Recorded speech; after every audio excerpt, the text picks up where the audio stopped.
kita mulai ya. Tapi sebelumnya mau yang dari media massa mau ambil gambar silakan ya. Nanti kalau mau dilanjutkan dengan live streaming, nah, ada mau foto silakan ya.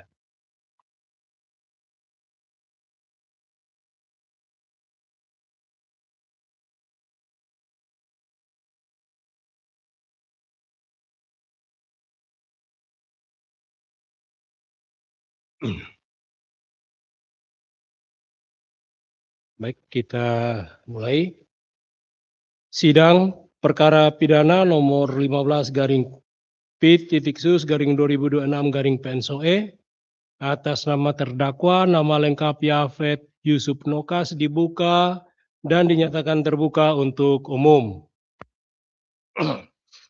Baik, saudara terdakwa sehatkah? Sehat ya? Baik, hari ini pembacaan putusan ya. Putusannya sudah lengkap. Ini ada 91 halaman ya. Jadi untuk efisien ringkasnya kami akan bacakan bagian-bagian penting daripada putusan ini, terutama dalam pertimbangan. Kita akan bacakan semua ya, kecuali di situ dakwaan, keterangan saksi-saksi, semuanya termuat di dalam lengkap dalam putusan ini. Ya, tidak ada keberatan ya, baik terdakwa, advokat, dan juga penuntut umum. Juga seluruh yang hadir agar mengikuti persidangan ini dengan tertib ya.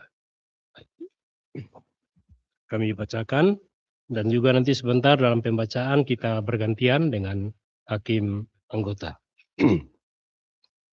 Putusan nomor 15 garing P.Sus garing 2026 garing PNSOE demi keadilan berdasarkan ketuhanan yang Maha Esa, Pengadilan Negeri Soe yang mengadili perkara pidana dengan acara pemeriksaan biasa dalam tingkat pertama telah menjatuhkan putusan sebagai berikut dalam perkara terdakwa nama lengkap Yafet Yusuf Nokas, lahir di Poli, umur 51 tahun, tanggal 28 Desember 1974. Jenis kelamin laki-laki, bangsa Indonesia, tempat tinggal Desa Poli, RT 001, RW 001, Desa Poli, Kecamatan Santian, Kabupaten Timur Tengah Selatan, agama Kristen, pekerjaan guru.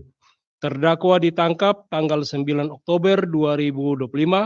Terdakwa Yafet Yusuf Nokas ditahan dalam rumah tahanan negara oleh penyidik sejak tanggal 10 Oktober 2025 sampai dengan penahanan lanjutan yaitu perpanjangan oleh Ketua Pengadilan Tinggi Kupang sejak tanggal 8 Juni 2026 sampai dengan hari ini. Terdakwa didampingi oleh advokat Yabes Nubatoni Sarjana Hukum, Samuel P.Y. Tobe Sarjana Hukum, Magister Hukum, Ishak Benyamin Baun Sarjana Hukum, advokat yang berkantor di Jalan Kakatua RT 015 RW 004, Kelurahan Nunumayu, Kabupaten Kecamatan Kota Soe, Kabupaten Timur Tengah Selatan, berdasarkan surat kuasa khusus tertanggal 26 Maret 2026 sebagaimana yang telah didaftarkan di Kepanitiaan Pengadilan Negeri Soe dengan nomor register 15 garing SK garing PIT garing HK garing 2026 garing PNSOE tanggal 30 Maret 2026. Pengadilan negeri tersebut setelah membaca penetapan Ketua Pengadilan Negeri Soe, penetapan Majelis Hakim serta berkas perkara dan surat-surat lain yang bersangkutan, telah mendengarkan keterangan saksi-saksi, ahli, terdakwa, serta memperhatikan bukti surat dan barang bukti yang diajukan di persidangan, telah mendengarkan pembacaan tuntutan pidana yang diajukan oleh penuntut umum yang pada pokoknya juga termuat lengkap di dalam putusan ini dianggap telah dibacakan.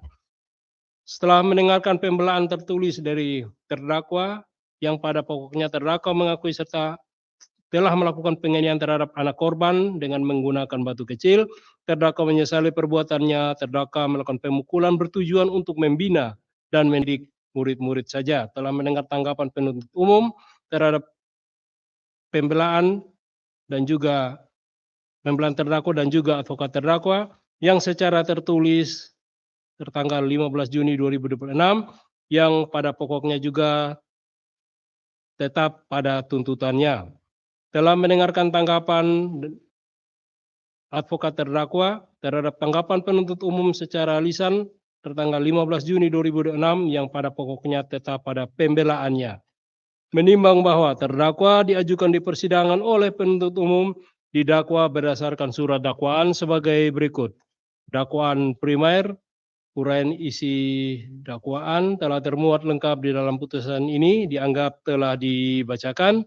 Perbuatan terdakwa Yafet Yusuf Noka sebagaimana diatur dan diancam pidana dalam pasal 80 ayat 3 jungto pasal 76C nomor 35 tahun 2014 tentang perubahan atas Undang-Undang nomor 23 tahun 2022 tentang perlindungan anak. Subsidiar, uraian isi dakwaan juga telah termuat lengkap di dalam putusan ini dianggap telah dibacakan. Perbuatan terdakwa Yafet Yusuf Noka sebagaimana diatur dan diancam pidana dalam pasal 80 ayat 2 jungto pasal 76C nomor 35 tahun 2014 tentang perubahan atas Undang-Undang nomor 23 tahun 2022 tentang perlindungan anak. Lebih subsidiar juga uraian mengenai isi dakwaan termuat lengkap di dalam putusan ini dianggap telah dibacakan. Perbuatan terdakwa Yafet Yusuf Noka sebagaimana diatur dan diancam pidana dalam pasal 80 ayat 1 jungto pasal 79C Undang-Undang nomor 35 tahun 2014 tentang perubahan atas Undang-Undang nomor 23 tahun 2002 tentang perlindungan anak. Menimbang bahwa terhadap dakwaan penuntut umum, terdakwa melalui advokatnya menyatakan mengerti dan tidak mengajukan perlawanan. Menimbang bahwa untuk membuktikan dakwaannya, penuntut umum telah mengajukan saksi-saksi sebagai berikut. 1. Saksi Sarlisa Watito.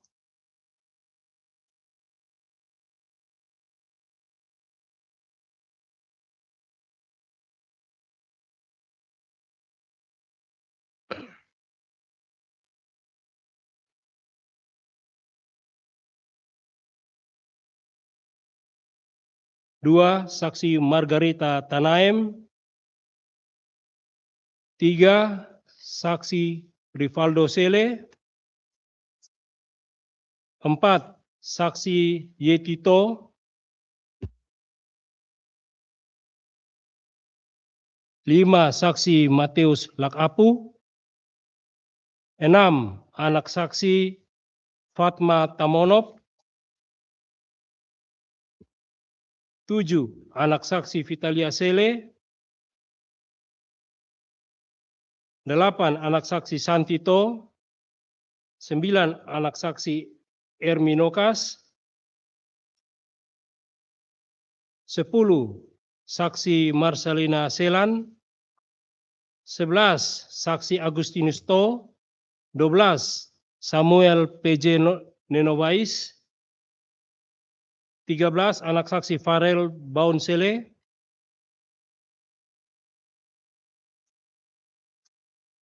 14. Anak saksi Meki Afi. 15. Anak saksi Oce Anissa Kabu. 16. Anak saksi Leonardi Sun. Juga didengar keterangan ahli yaitu 1. Dr. Mikael VK, Sarjana Hukum, Magister Hukum.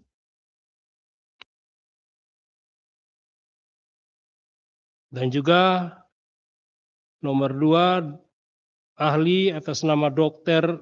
Edwin Tamunan, SF, di bawah janji yang pada pokoknya juga menerangkan termuat lengkap di dalam putusan ini.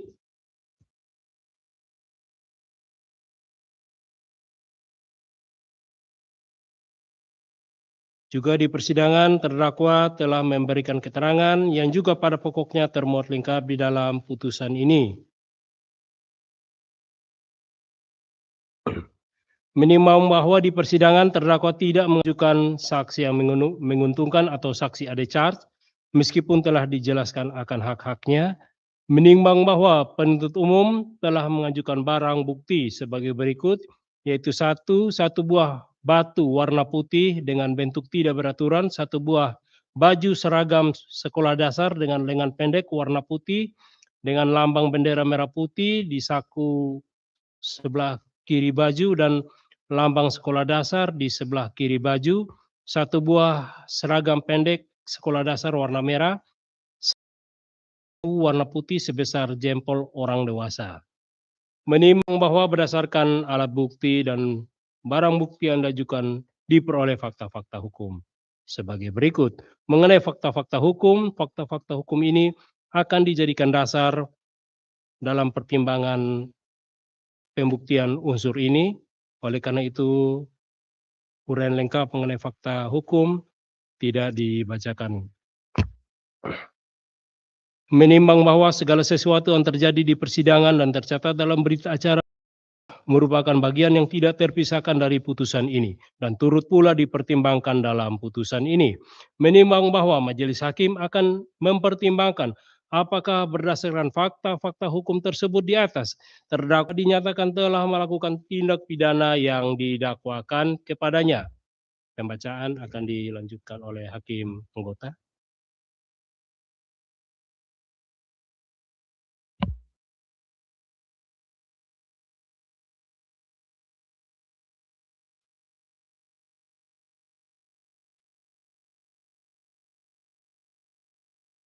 Menimbang bahwa terdakwa telah didakwa oleh penuntut umum dengan dakwaan subsidiaritas, maka majelis hakim terlebih dahulu mempertimbangkan dakwaan primer sebagaimana diatur dalam pasal 80 ayat 3 junto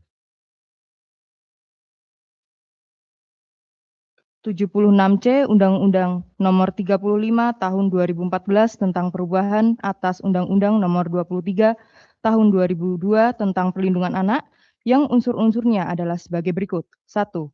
Setiap orang. 2. Menempatkan, membiarkan, melakukan, menyuruh melakukan, atau turut serta melakukan kekerasan terhadap anak. 3. Yang menyebabkan kematian. Menimbang bahwa terhadap unsur-unsur tersebut, majelis hakim mempertimbangkan sebagai berikut. 1. Unsur setiap orang. Menimbang bahwa unsur setiap orang mengacu kepada pelaku sebagai subjek hukum pendukung hak dan kewajiban yang berhubungan erat dengan pertanggungjawaban pelaku dan sebagai sarana pencegahan error in persona. Menimbang bahwa definisi setiap orang dalam pasal 145 Undang-Undang Nomor 1 Tahun 2023 tentang Kitab Undang-Undang Hukum Pidana adalah orang perseorangan termasuk korporasi. Menimbang bahwa yang dimaksud dengan setiap orang adalah orang perorangan atau korporasi sebagai subjek hukum yang memiliki kewajiban untuk mempertanggungjawabkan setiap perbuatan yang dilakukan. Menimbang bahwa dalam perkara ini, penuntut umum telah menghadapkan seorang laki-laki yang menerangkan bernama Yafet Yusuf Nokas sebagai terdakwa ke persidangan di mana setelah identitas terdakwa diperiksa secara teliti dan sesama serta dicocokkan dengan surat dakwaan, penuntut umum telah ternyata cocok dan dibenarkan oleh terdakwa. Tidak ada orang lain selain dari terdakwa yang diajukan dalam perkara persidangan ini. Sehingga hakim berpendapat tidak terjadi kesalahan mengenai orang terkait subjek hukum dalam perkara akuo yang dimintai pertanggungjawaban pidana dan diajukan sebagai terdakwa oleh penuntut umum. Sehingga terdakwa adalah benar sebagai orang yang didakwakan melakukan perbuatan sebagaimana tersebut dalam surat dakwaan penuntut umum dalam perkara ini. Menimbang bahwa berdasarkan pertimbangan tersebut, maka majelis berpendapat bahwa unsur setiap orang telah terpenuhi. Menimbang bahwa dalam demikian, apakah terdakwa dapat dipersalahkan atau atas tindak pidana yang didakwakan oleh penuntut umum akuo dan dapat mempertanggungjawabkan perbuatannya masih harus dikaitkan dengan unsur-unsur tindak pidana. Berikut sebagaimana dipertimbangkan di bawah ini. Unsur 2, yaitu unsur menempatkan, membiarkan, melakukan, menyuruh melakukan, atau turut serta melakukan kekerasan terhadap anak. Menimbang bahwa dalam unsur ini memiliki beberapa sub-unsur yang pembuktiannya bersifat alternatif. Dalam arti apabila salah satu sub-unsur telah terbukti, maka unsur tersebut dianggap telah terpenuhi tanpa membuktikan sub-unsur lainnya. Menimbang bahwa sebelum menentukan unsur mana yang sepadan dengan perbuatan terdakwa, maka sebelumnya majelis hakim akan menjelaskan pengertian masing-masing sub-unsur pada unsur tersebut. Menimbang bahwa yang dimaksud dengan menempatkan adalah seseorang memposisikan anak dalam sebuah peristiwa kekerasan, baik secara langsung maupun tidak langsung. Menimbang bahwa yang dimaksud membiarkan adalah seseorang mengetahui telah terjadi peristiwa kekerasan terhadap anak, namun tidak melakukan upaya pencegahan atau tindak-tindakan lain yang untuk mengakhiri peristiwa kekerasan itu. Menimbang bahwa yang dimaksud dengan melakukan atau pembuat atau pelaksana dalam hal ini plagier adalah barang siapa yang melakukan sendiri sesuatu perbuatan yang dilarang oleh undang-undang atau barang siapa yang melakukan sendiri sesuatu perbuatan yang menimbulkan sesuatu akibat yang dilarang oleh undang-undang. Menimbang bahwa yang dimaksud menyuruh melakukan adalah seseorang yang berkehendak untuk melakukan suatu delik tidak melakukannya sendiri, akan tetapi menyuruh orang lain untuk melakukannya sehingga melibatkan perang tambahan dari orang lain itu, atau setidak-tidaknya dilakukan oleh 2 orang atau lebih. Menimbang bahwa yang dimaksud turut serta melakukan terjadi apabila perbuatan masing-masing peserta memuat semua unsur tindak pidana, sedangkan menurut MVT atau Memory Fund Lighting, yang dimaksud turut serta lakukan adalah setiap orang yang dengan sengaja turut berbuat dalam melakukan suatu tindak pidana di mana pada masing-masing peserta telah melakukan perbuatan yang sama-sama memenuhi seluruh unsur tindak pidana yang bersangkutan. Menimbang bahwa pasal 1 angka 15 A Undang-Undang Nomor 35 Tahun 2014 tentang perubahan Undang-Undang Nomor 35 Tahun 2014 tentang perubahan atas Undang-Undang Nomor 23 Tahun 2002 tentang perlindungan anak menyebutkan bahwa kekerasan adalah setiap perbuatan terhadap anak yang mengakibatkan timbulnya kesengsaraan atau penderitaan secara fisik, psikis, seksual, dan atau penelantaran termasuk ancaman untuk melakukan perbuatan, pemaksaan, atau perampasan kemerdekaan secara melawan hukum. Menimbang pasal 1 angka 1 Undang-Undang Nomor 35 Tahun 2014 tentang perubahan Undang-Undang Nomor 35 Tahun 2014 tentang perubahan atas Undang-Undang Nomor 23 Tahun 2002 tentang perlindungan anak menyebutkan bahwa anak adalah seseorang yang belum berusia 18 tahun, termasuk anak yang masih di dalam kandungan. Menimbang bahwa dengan berdasarkan pada masing-masing pengertian unsur tersebut, maka selanjutnya untuk menentukan sub-unsur mana yang adekuat atau sepadan dengan perbuatan terdakwa, majelis hakim akan meneliti dan menghubungkannya dengan fakta-fakta hukum yang diperoleh di persidangan.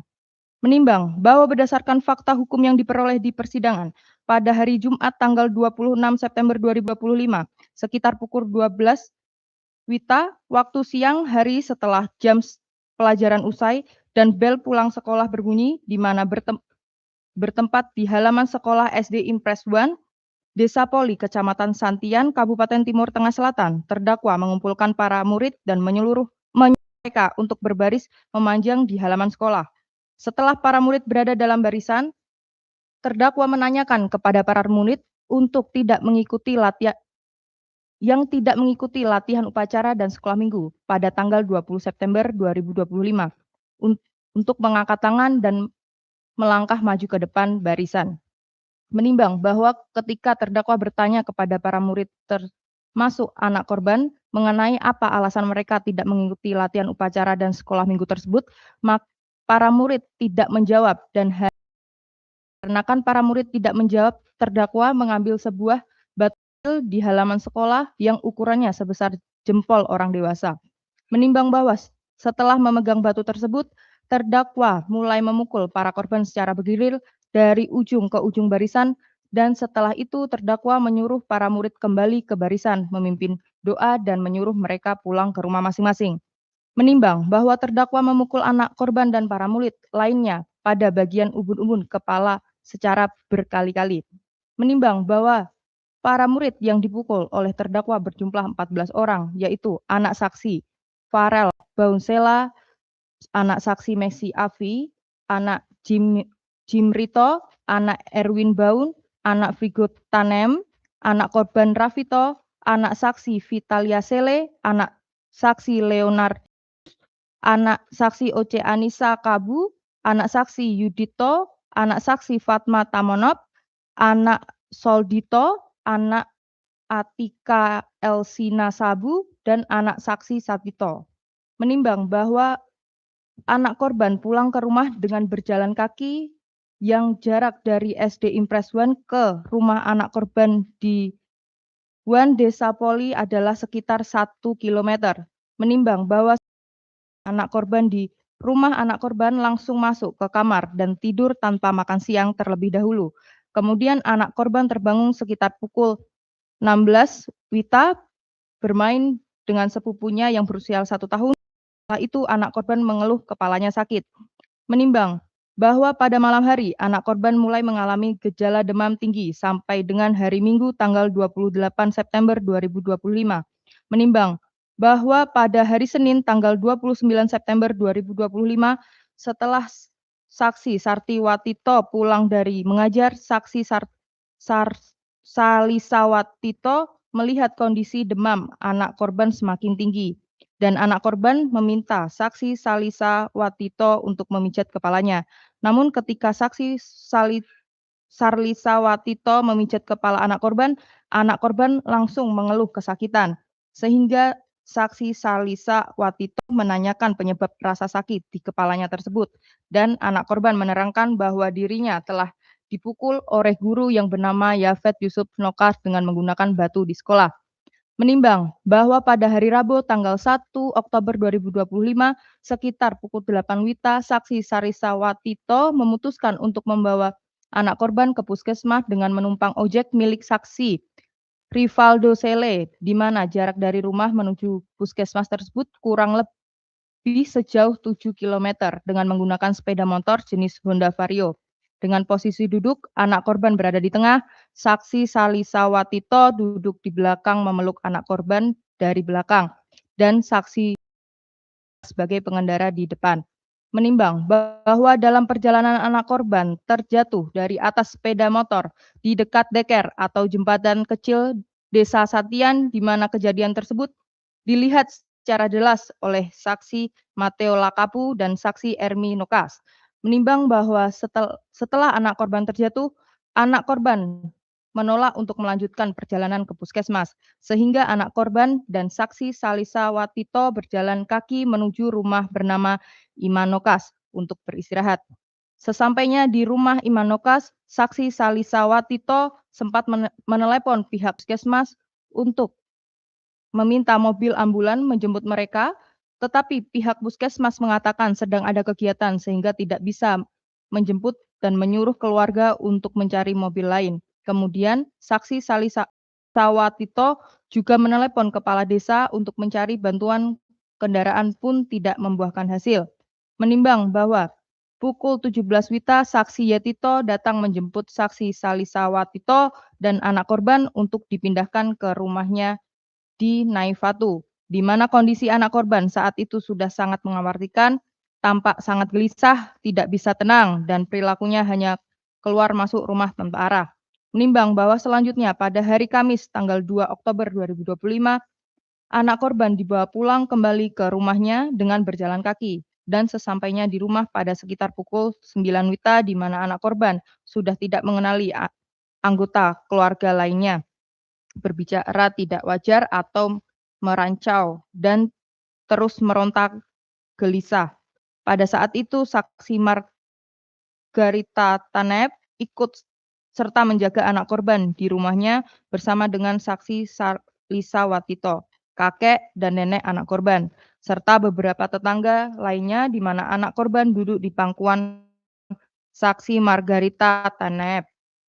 Menimbang bahwa sepanjang hari Kamis tersebut dari pagi hingga sore hari, anak korban sama sekali tidak mau makan, hanya bisa minum air putih saja, dan terus mengeluh kesakitan yang sangat hebat di kepalanya sambil berteriak-teriak histeris, serta kondisi anak korban semakin menurun hingga akhirnya pada pukul 18 WITA anak korban meninggal dunia di dalam pangkuan saksi Margarita Taneb. Menimbang bahwa berdasarkan hasil visum et repertum nomor R-14/10/2025 tanggal 12 Oktober 2025 yang dibuat dan ditandatangani dengan kekuatan sumpah jabatan oleh Dr. Edwin Tambunan SPFM, dokter pemeriksa pada Rumah Sakit Bayangkara Kupang, Polda Nusa Tenggara pada kepala bagian atas 2 cm kanan garis tengah timur, luka terhadap jenazah memar berbentuk tidak beraturan, berwarna ungu, hitam berukuran 4 cm, 2 kali cm, pada kepala bagian kiri 6 cm kiri garis tengah tubuh, tampak 1 buah luka memar berbentuk tidak beraturan, berwarna ungu kehitaman, berukuran 2 cm kali 2 cm. Pada kepala bagian belakang, tepat pada garis tengah tubuh tampak 1 buah luka memar berbentuk tidak beraturan, berwarna ungu kehitaman, berukuran 1,5 cm kali 1 cm. Pemeriksaan tubuh bagian dalam, pada kepala setelah kulit kepala dibuka, tampak resapan darah pada tulang atap tengkorak berbentuk tidak beraturan, berwarna merah keunguan, memanjang dari kanan ke kiri, berukuran 12 cm kali 5 cm, tampak serapan darah pada tulang atap tengkorak bagian belakang berbentuk tidak beraturan, berwarna merah keunguan, berukuran 3 cm kali 2 cm. Setelah tengkorak dibuka, tampak proses pembusukan di mana otak sudah membubur, tampak serat-serat pendarahan pada otak, pada tulang dasar tengkorak, tepat pada garis tengah tubuh, tampak patah tulang. Kesimpulan jenazah sudah mengalami proses pembusukan awal. Pada pemeriksaan ditemukan tanda mati lemas, luka memar pada kepala akibat kekerasan tumpul. Menimbang pemukulan yang dilakukan terdakwa terhadap anak korban menggunakan batu kecil termasuk ke dalam pengertian kekerasan, sebagaimana pengertian yang telah diuraikan di atas. Menimbang dalam putusan Mahkamah Agung nomor 1554 K/PIT/2013 menyatakan bahwa tindakan seorang guru yang mencubit atau memberikan sanksi fisik yang wajar kepada muridnya dalam rangka menegakkan kedisiplinan dan proses pendidikan tidak dapat dipidana sepanjang tindakan tersebut dilakukan dalam batas kewajaran, tidak menimbulkan luka berat atau cacat, tidak didasari niat jahat atau mensrea, dan murni bertujuan untuk mendidik. Menimbang bahwa penegakan kedisiplinan di lingkungan sekolah seharusnya dilakukan melalui metode pedagogi yang humanis, edukatif, dan non-kekerasan, bukan dengan tindakan yang mencederai fisik atau merendahkan martabat kemanusiaan pendidik peserta didik. Tindakan pemukulan yang dilakukan oleh terdakwa telah melampaui batas kewajaran kewenangan seseorang pendidik dengan secara nyata telah memenuhi unsur-unsur tindak pidana penganiayaan. Menimbang bahwa anak korban merupakan siswa sekolah dasar Impres 1 yang berukuran di bawah umur, sehingga menurut Undang-Undang Perlindungan Anak, anak korban dikategorikan sebagai anak. Menimbang bahwa berdasarkan pertimbangan yang telah diuraikan di atas, maka unsur melakukan kekerasan terhadap anak terbukti secara sah dan meyakinkan.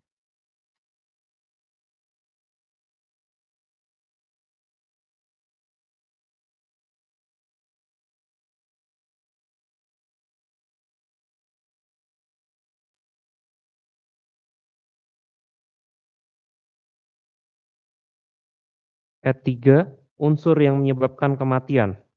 Menimbang bahwa untuk menentukan apakah kematian anak korban disebabkan oleh pukulan batu terdakwa atau akibat terjatuh dari sepeda motor atau adanya sebab lain, majelis hakim menerapkan teori kausalitas adekuat di mana suatu perbuatan dapat dipandang sebagai sebab dari suatu akibat apabila perbuatan tersebut menurut pengalaman hidup sehari-hari atau berdasarkan perhitungan yang layak secara wajar memiliki potensi serta kecenderungan kuat untuk menimbulkan akibat fatal tersebut.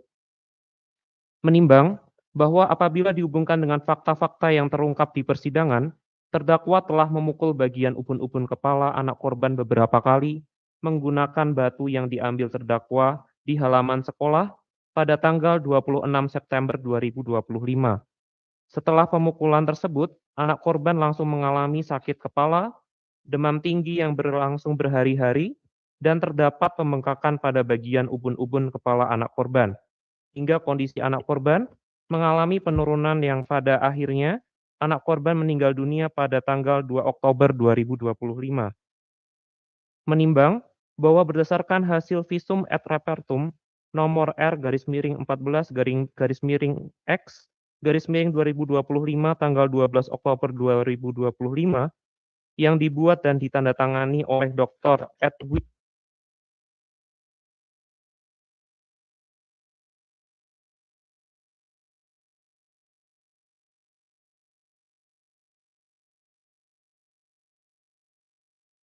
temukan pada kepala bagian atas 2 cm kanan, garis tengah tubuh, tampak satu buah luka memar berbentuk tidak beraturan, berwarna ungu kehitaman berukuran 4 cm x 2 cm. Pada kepala kiri 6 cm, kiri garis tengah tubuh, tampak satu buah luka memar berbentuk tidak beraturan, berwarna ungu kehitaman, berukuran 2 cm x 2 cm. Pada kepala bagian belakang, tepat pada garis tengah tubuh tampak satu buah luka memar berbentuk tidak beraturan berwarna ungu kehitaman, berukuran 1,5 cm x 1 cm. Menimbang bahwa pemeriksaan tubuh bagian dalam pada kepala setelah kulit kepala dibuka, tampak resapan darah pada tulang atap tengkorak berbentuk tidak beraturan, berwarna merah keunguan memanjang dari kanan ke kiri, berukuran 12 cm kali 5 cm. Tampak resapan darah pada tulang atap tengkorak bagian belakang berbentuk tidak beraturan berwarna merah keunguan berukuran 3 cm kali 2 cm. Menimbang bahwa setelah tengkorak dibuka, tampak proses pembusukan di mana otak sudah membubur. Tampak serat-serat pendarahan pada otak, pada tulang dasar tengkorak tepat pada garis tengah tubuh, tampak patah tulang dengan kesimpulan jenazah sudah mengalami proses pembusukan awal. Pada pemeriksaan ditemukan tanda mati lemas, luka memar pada kepala akibat kekerasan benda tumpul.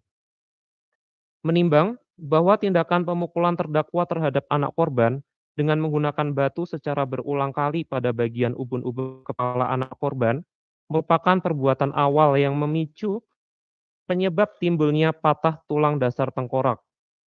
Kerusakan pada organ vital di dalam tengkorak inilah yang memicu rangkaian komplikasi fatal berupa demam tinggi akibat rusaknya pusat di otak hingga kematian anak korban. Menimbang bahwa adanya resapan darah yang masif pada atap tengkorak tepat di bagian ubun-ubun bersesuaian dengan letak pemukulan yang dilakukan oleh terdakwa. Oleh karena itu, tindakan terdakwa memukul kepala anak korban dengan batu yang menjadi sebab langsung atas hilangnya nyawa anak korban. Menimbang bahwa peristiwa terjatuhnya anak korban dari motor tidak memutus hubungan sebab akibat antara perbuatan terdakwa dengan kematian anak korban dan harus dipandang sebagai satu kejadian yang utuh yang tidak berdiri sendiri. Menimbang bahwa secara doktrinal, kesengajaan dibagi menjadi 3 bentuk. 1. Kesengajaan sebagai tujuan, ketika pelaku memang menginginkan akibat dari rumusan delik. 2. Kesengajaan dengan kesadaran akan kepastian, ketika pelaku tidak menginginkan akibat tersebut sebagai tujuan utama, tetapi menyadari akibat itu pasti terjadi sebagai konsekuensi dari perbuatannya. 3. Kesengajaan dengan kesadaran akan kemungkinan, ketika pelaku menyadari adanya kemungkinan kuat timbulnya akibat, namun tetap melanjutkan perbuatan dan menerima resiko itu. Menimbang unsur kesengajaan dolus pada diri terdakwa, pada saat perbuatan tersebut, majelis hakim berpendapat bahwa terdakwa adalah seorang guru pendidikan jasmani, olahraga, dan kesehatan, PJOK, yang telah mengajar selama 20 tahun, sejak tahun 2005. Sehingga sebagai seorang pendidik dan orang dewasa, terdakwa pasti mengetahui dan menyadari bahwa kepala khususnya bagian ubun-ubun merupakan area anatomi manusia yang sangat vital dan rentan, serta mengetahui bahwa batu adalah benda keras yang berbahaya jika dihantamkan ke kepala anak-anak usia sekolah dasar. Meskipun motif dan tujuan awal terdakwa adalah untuk melakukan pembinaan disiplin terhadap murid yang tidak mengikuti latihan upacara dan sekolah minggu, namun dengan memilih instrumen berupa batu sebesar jempol orang dewasa dan mengarahkannya ke ubun-ubun kepala secara berulang kali, secara hukum tindakan terdakwa telah memenuhi bentuk kesengajaan sebagai kemungkinan, dolus eventualis. Menimbang bahwa berdasarkan teori kesengajaan ini, terdakwa dipandang telah menginsyafi, menyadari, dan menerima resiko bahwa perbuatan memukul kepala anak korban dengan batu sangat berpotensi menimbulkan luka berat atau bahkan kematian. Namun terdakwa tetap melangsungkan perbuatan tersebut yang berarti terdakwa secara sadar menyetujui akibat buruk yang mungkin timbul, maka secara hukum terdakwa dianggap telah menghendaki dan menyetujui akibat buruk yang mungkin timbul sehingga tujuan atau alasan terdakwa melakukan pemukulan terhadap anak korban dikarenakan ingin mendisiplinkan anak korban, maka hal ini tidak dapat menghapus sifat melawan hukum dari kesengajaan pidana tersebut. Menimbang bahwa berdasarkan pertimbangan-pertimbangan yang telah diuraikan tersebut, maka unsur menyebabkan kematian terbukti secara sah dan meyakinkan. Menimbang bahwa oleh karena semua unsur dari pasal 80 ayat 3 junto pasal 76C nomor 35 tahun 2014 tentang perubahan atas Undang-Undang nomor 23 tahun 2002 tentang pelindungan anak telah terpenuhi, maka terdakwa haruslah dinyatakan telah terbukti secara sah dan meyakinkan melakukan tindak pidana sebagaimana didakwa dalam dakwaan primer penuntut umum. Menimbang bahwa terhadap pembelaan terdakwa dan atau advokat terdakwa yang diajukan tanggal 11 Juni 2026 yang pada pokoknya menyatakan bahwa terdakwa tidak terbukti secara sah dan meyakinkan bersalah melakukan tindak pidana sebagaimana didakwa oleh penuntut umum, yaitu pasal 80 ayat 3 junto pasal 76C nomor 35 tahun 2014 tentang perubahan atas Undang-Undang nomor 23 tahun 2002 tentang pelindungan anak, Majelis Hakim berpendapat bahwa berdasarkan fakta-fakta hukum yang terungkap di persidangan menjadi dasar pertimbangan yang cukup dan menimbulkan keyakinan bagi Majelis Hakim untuk menyatakan bahwa terdakwa telah terbukti dan meyakinkan bersalah melakukan tindak pidana sebagaimana pertimbangan yang telah diuraikan tersebut di atas. Sehingga Majelis Hakim berpendapat bahwa pembelaan advokat terdakwa tersebut tidak beralasan hukum dan haruslah ditolak. Menimbang bahwa terhadap tuntutan pidana penuntut umum yang menuntut agar terdakwa dijatuhi pidana penjara selama 8 tahun, Majelis Hakim berpendapat bahwa mengacu pada paradigma keadilan yang diamanatkan dalam pasal 52 Undang-Undang Nomor 1 Tahun 2023 tentang Kitab Undang-Undang Hukum Pidana mengenai tujuan pemidanaan yang pada pokoknya menegaskan bahwa pemidanaan tidak dimaksudkan untuk menderitakan atau merendahkan martabat manusia, melainkan bertujuan untuk mencegah dilakukan tindak pidana, memasyarakatkan terpidana, menyelesaikan konflik, memulihkan keseimbangan, dan mendatangkan rasa damai dalam masyarakat. Menimbang dalam pasal 54 ayat 1 Undang-Undang RI nomor 1 tahun 2023 tentang Kitab Undang-Undang Hukum Pidana menyebutkan hakim dalam pemidanaan wajib mempertimbangkan keseluruhan aspek secara alternatif sebagai berikut. A. Bentuk kesalahan pelaku tindak pidana. B. Motif dan tujuan melakukan tindak pidana. C. Sikap batin pelaku tindak pidana. C. Tindak pidana dilakukan dengan direncanakan atau tidak direncanakan. E. Cara melakukan tindak pidana. F. Sikap dan pelaku sesudah melakukan tindak pidana. G. Riwayat hidup, keadaan sosial dan keadaan ekonomi pelaku tindak pidana. H. Pengaruh pidana terhadap masa depan pelaku tindak pidana. I. Pengaruh tindak pidana terhadap korban atau keluarga korban. C. Pemaafan dari korban dan atau keluarga korban dan atau nilai hukum dan keadilan yang hidup dalam masyarakat. Menimbang bahwa bentuk kesalahan terdakwa sebagaimana telah dipertimbangkan dalam pembuktian unsur-unsur pada dakwaan primer adalah terdakwa melakukan tindak pidana kekerasan dengan memukul anak korban. Menimbang bahwa tujuan terdakwa melakukan pemukulan adalah untuk mendisiplinkan murid di lingkungan sekolah dengan melakukan kekerasan fisik tidak dapat dibenarkan secara hukum. Profesi guru memang dilindungi oleh hukum dalam mendidik. Namun undang-undang secara absolut melarang penggunaan kekerasan terhadap anak di lingkungan pendidikan, apapun alasannya. Oleh karena itu, hal ini tidak dapat menghapus sifat melawan hukum dari pidana yang telah terjadi. Menimbang bahwa terdakwa telah menunjukkan rasa penyesalan, kedukaan, dan iktikat baik secara adat dengan menyerahkan santunan berupa 1 ekor babi, 1 karung beras serta kebutuhan pokok lainnya kepada pihak keluarga anak korban melalui perantara kepala desa Poli.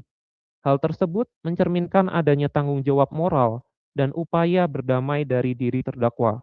Sikap kooperatif terdakwa selama menjalani proses pemeriksaan di persidangan, pengabdian sebagai guru selama 20 tahun, serta terdakwa merupakan tulang punggung keluarga yang hal tersebut akan dipertimbangkan sebagai keadaan yang meringankan bagi terdakwa.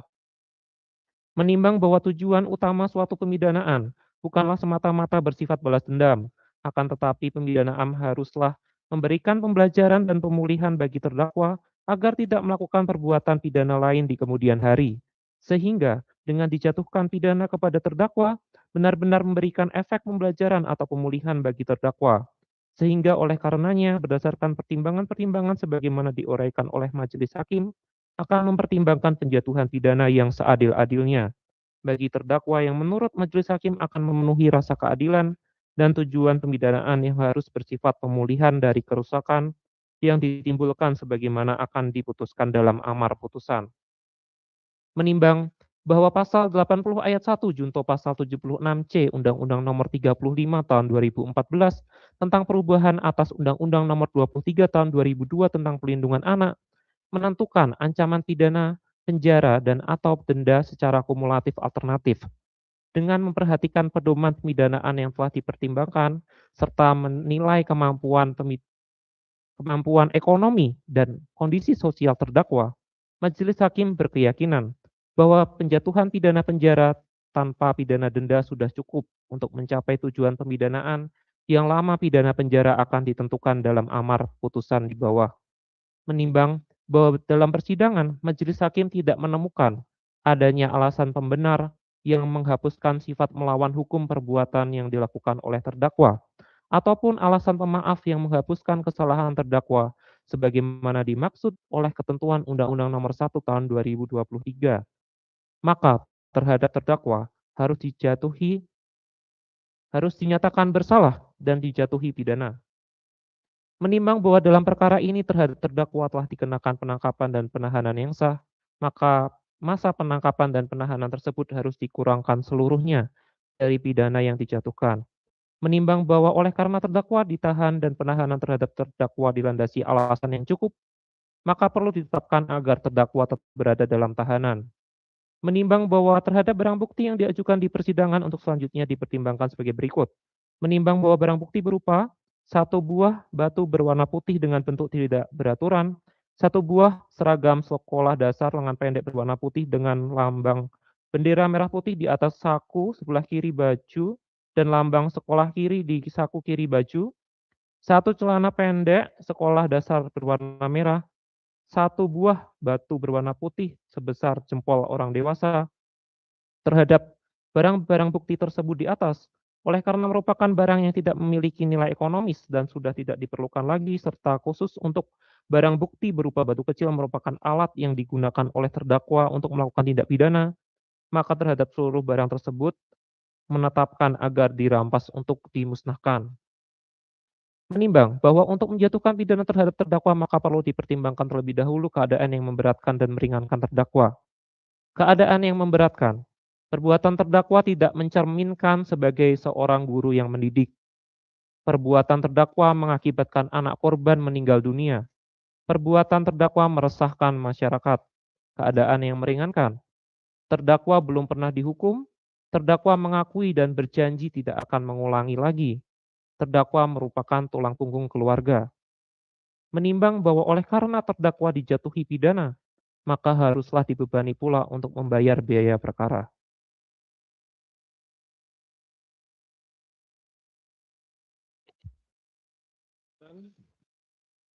Mengingat pasal 80 ayat 3 junto pasal 76C, pasal 35 Undang-Undang Nomor 35 Tahun 2014 tentang perubahan atas Undang-Undang Nomor 23 Tahun 2002 tentang Perlindungan Anak, Undang-Undang Nomor 1 Tahun 2023 tentang Kitab Undang-Undang Hukum Pidana, Undang-Undang Nomor 1 Tahun 2026 tentang Penyesuaian Pidana, dan Undang-Undang Republik Indonesia Nomor 20 Tahun 2025 tentang Kitab Undang-Undang Hukum Acara Pidana serta peraturan perundang-undangan lain yang bersangkutan.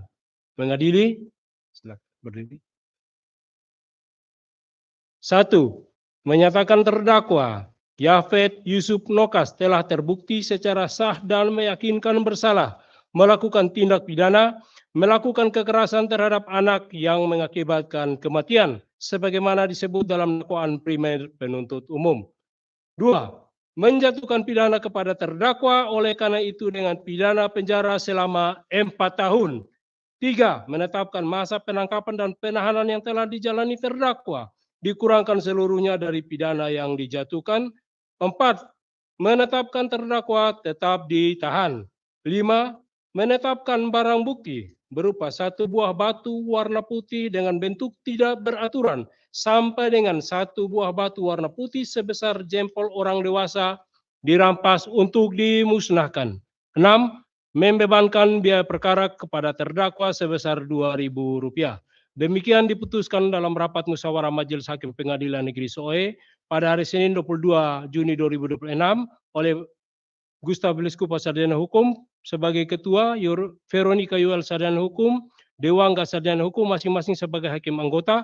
Putusan yang diucapkan dalam persidangan terbuka untuk umum pada hari Kamis tanggal 25 Juni 2026 oleh Hakim Ketua dengan didampingi oleh para Hakim Anggota tersebut, dibantu oleh Marlon Aryan Brahim, Sarjana Hukum, Panitera Pengganti pada Pengadilan Negeri SOE, dihadiri oleh Agustina K. Dekwanan, Sarjana Hukum, Magister Hukum, Penuntut Umum, dan terdakwa didampingi oleh advokatnya.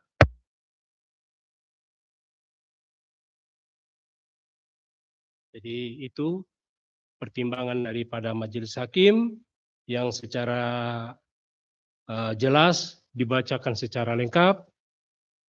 Dan di akhir pada pembacaan putusan ini, Majelis Hakim menyampaikan akan hak-hak daripada terdakwa dan penuntut umum. Ya, apakah akan menerima putusan ini, menolak dengan upaya hukum banding, ataupun pikir-pikir dalam tenggang waktu yang ditentukan oleh undang-undang. Ya, baik. Silakan saudara terdakwa konsultasi dengan penasihat hukum bagaimana? Ya.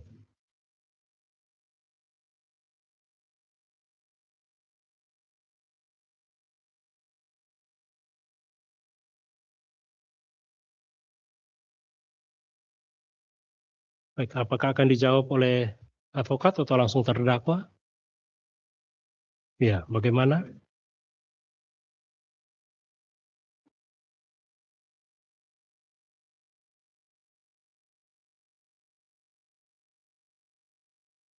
Ya, baik.